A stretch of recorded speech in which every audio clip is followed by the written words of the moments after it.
Hello friends, let's practice up a little bit of writing, but not you writing, not me writing.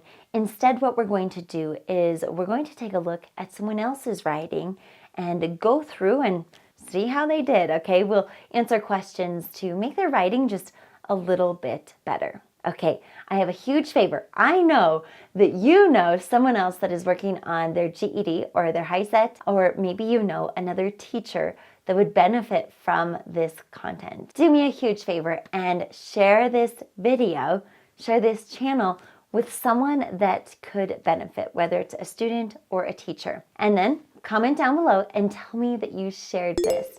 I would really appreciate it. Okay, friends, let's dive right into the lesson. Okay, so I always like to read the title. Sometimes people forget and they just don't read the title. So let's make sure that we read the title. So this is Holcomb Rucker.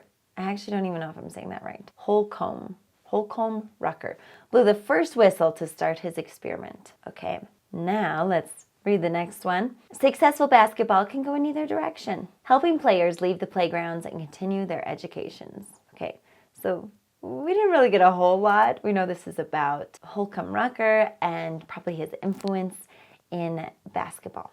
But that's okay, that's okay. Maybe we'll get more as we read the questions. Question 19. By 1965, the Rucker, as the program had become called, has expanded to youth, college, and professional divisions that played on several playgrounds in Harlem. Okay, so what we can actually do as we're doing this, I'm gonna just eliminate this part because it's in a positive, it has a comma before, a comma after. It's extra information that we don't need. Okay, so now I'm gonna say by 1965, the Rucker has expanded. Okay, so we're talking 1965.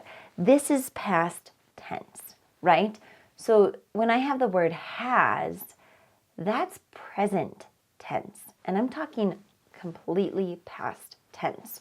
So which one should I put here? So it's not A, and B is future tense. So let's read C and D and see which one makes more sense. So by 1965, the Rucker had expanded to include youth, or by 1965, the Rucker expanded to include youth. Now, both make sense, right? But based on the context of the sentence, I mean, we could even read the sentence or two before, and that would help us know that C is the answer. Had expanded, okay? Not just expanded, but had expanded. Question 20. So you know that I love when we have ones like this where we have the same wording and we're just, okay, where do I need to put my commas? So here we have, without even reading it, A, we don't put a comma before and a comma after and, right? We don't do that in language. Okay, B, I don't know.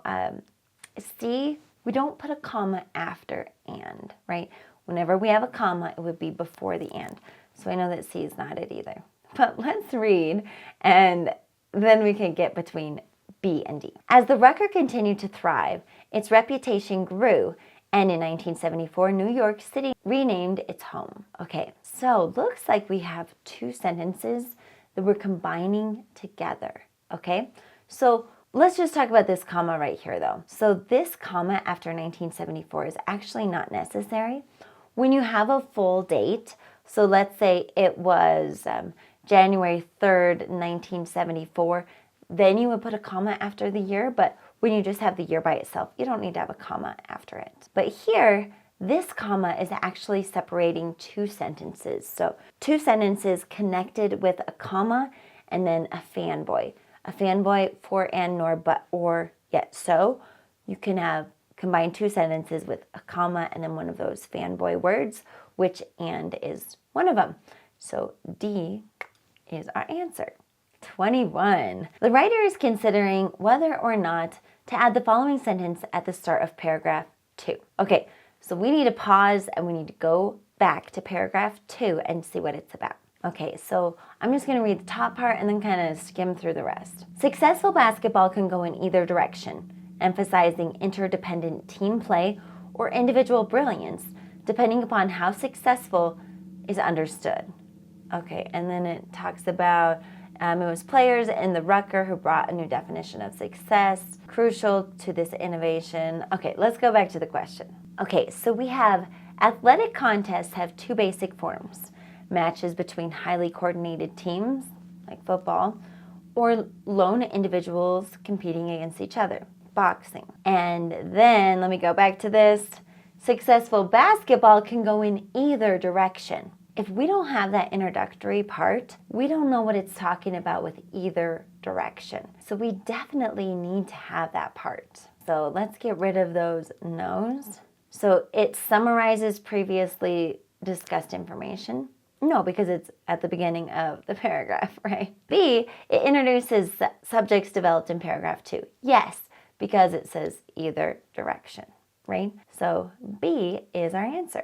Question 22. So now we're going to look at spelling. Okay, so which one was spelled incorrectly and now is correct in the answer? Okay, so I actually really like this because I can look at two options and decide, well, which one is right and which one is not. Okay, so A, we have innovation. So is innovation spelled correctly right here or in A? It's not A, right? This innovation is spelled correctly. What about administered? Spelled correctly here or here? It is right here. What is the best way to improve your spelling? I would say to read. The more you read, the more you'll be used to how words are spelled, and that's one great way. Also, practice up your spelling a little bit. For sure, for the essay, if you can anticipate a few words that you might use, then make sure you know how to spell those words. But in my membership, I do have a section on spelling. Okay, livelihood. Which is spelled correctly? Is it livelihood like this or livelihood like this? It's actually this livelihood. This one, change that Y to I and add hood.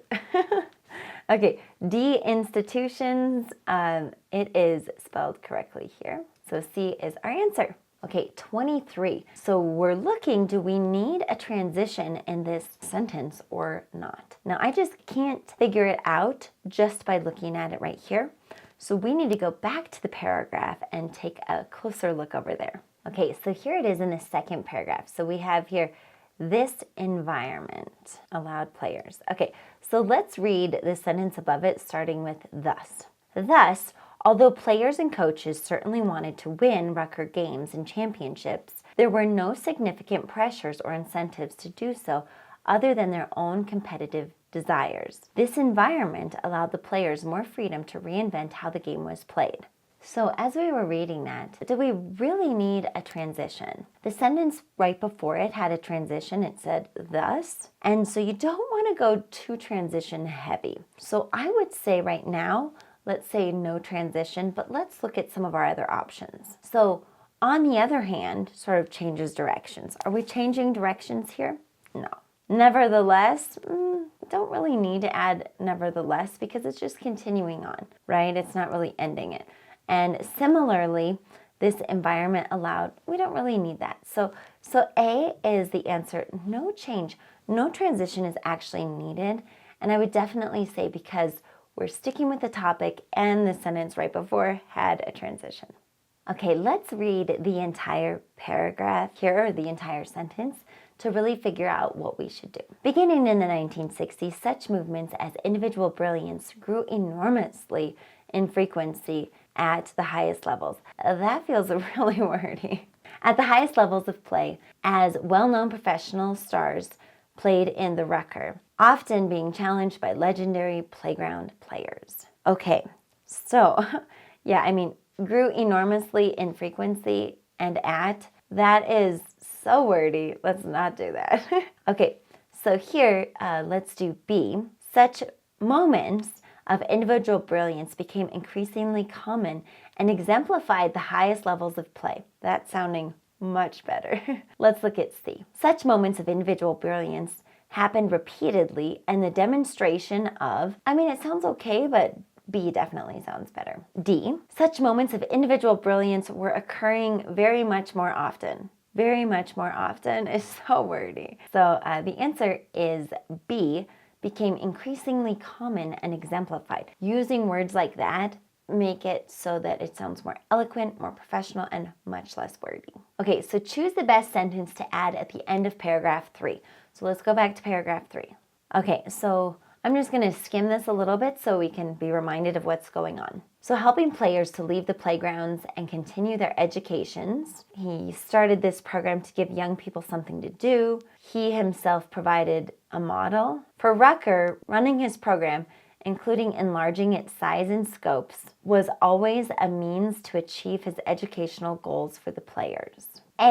Yet it has been the unintended changes in basketball itself that have done the most to expand educational opportunities for the players, as schools have embraced the individual veracity first brought to organized basketball by the Rucker. Well, that sounds good. Let's do the other ones though. Perhaps year-round basketball did not begin entirely. Okay, are we talking about year-round basketball? No, we're not. We're talking about how it changed lives, not how year-round. Okay, the Rucker still continues today with its outdoor displays of individual veracity presented on a removable wooden court at, okay, again, we're trying to talk about how it's changed lives and the school has embraced it, right? In addition to City Park, there's also a New York public school. Okay, I appreciate that, but that doesn't really go with what we're talking about. So A is the answer. That's the one that best concludes the end of paragraph 3 and really just best concludes the entire passage.